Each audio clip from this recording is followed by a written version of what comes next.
The previous generation 5008 was too smart for its own good. A neatly packaged 7-seat MPV with some interesting powertrain options, it failed to connect with the buying public.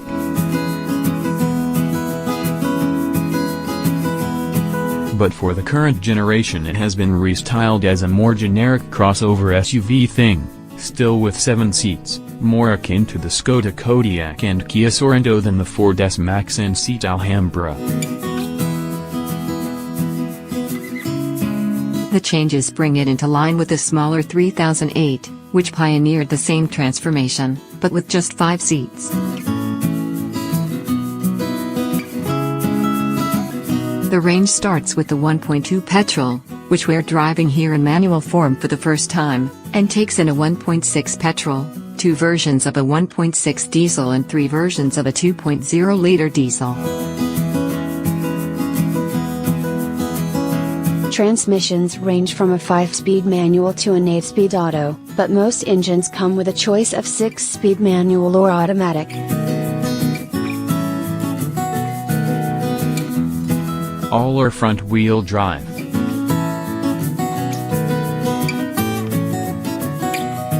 There are 2 big questions here.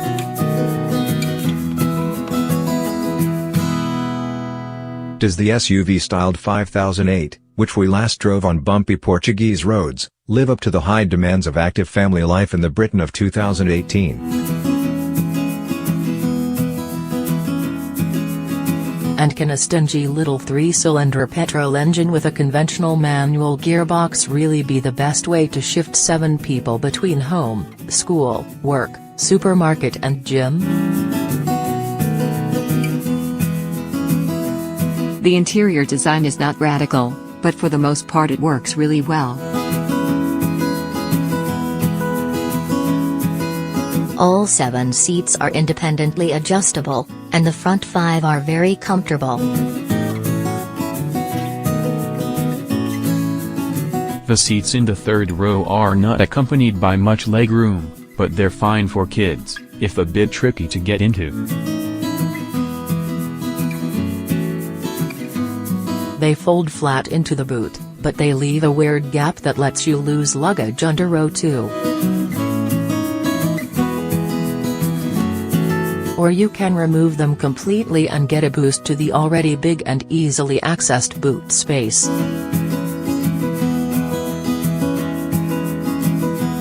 But experience suggests that once the seats are removed they're never going back in again, because they'll get buried under a pile of garden furniture in the garage and you won't be able to find them when you want them. There's a smattering of chargers, lights in sensible places, lots of stowage space and a general impression of this being a car that's been developed by people with families.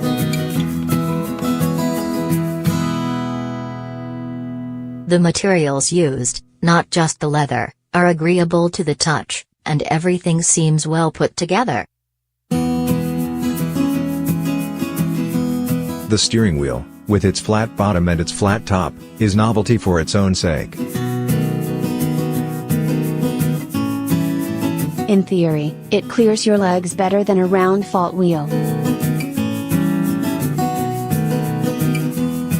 Lets you see the high-mounted instruments over the flattened top, but that's all rather dependent on your own build and stature, and how you've adjusted the wheel and seat.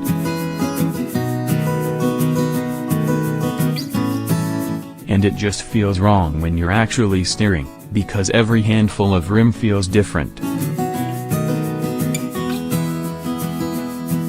And, as with many PSA products, the balance between touchscreen and physical switches seems all wrong.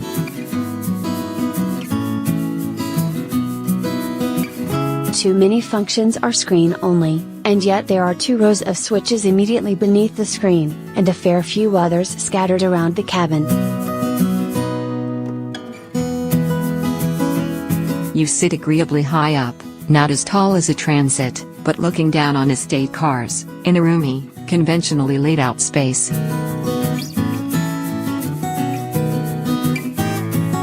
The The electronic parking brake is annoyingly slow to engage and disengage, which can make for awkwardness at junctions and in stop-start traffic. Adding to your woes, when you're pulling away from a standstill, it's easy to apply too little throttle and make poor progress. So then you floor the throttle, and those front wheels spin.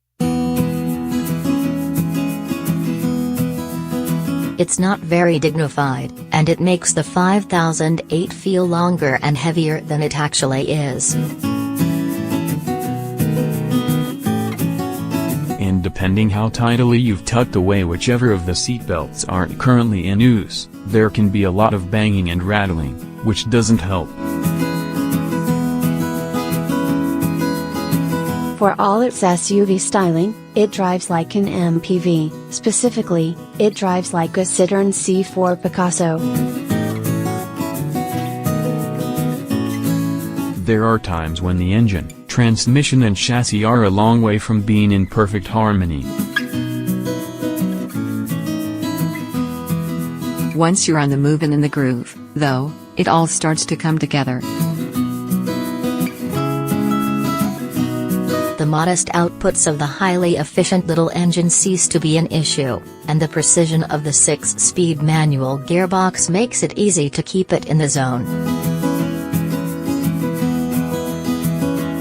The ride quality was impressive on all of the many UK roads we drove it on. This is a comfortable, roomy, refined and flexible car, prioritizing passengers at least as much as the driver, all excellent qualities for an MPV, even if it's one wearing SUV drag. There are disappointments.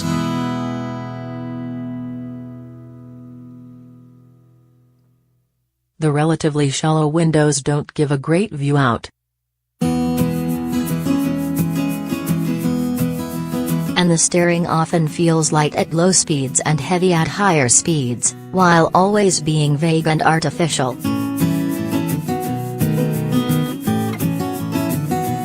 The basic spec of the 5008 is pretty good. There are 4 trim levels: Active, Allure, GT Line and GT, and you don't miss out on much if you go no higher than the Smart, Versatile Active.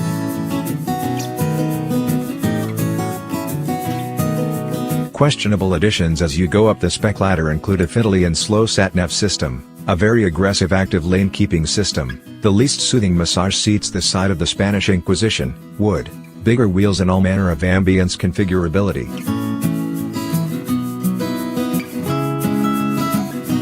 Various options, mostly cosmetic, are also available.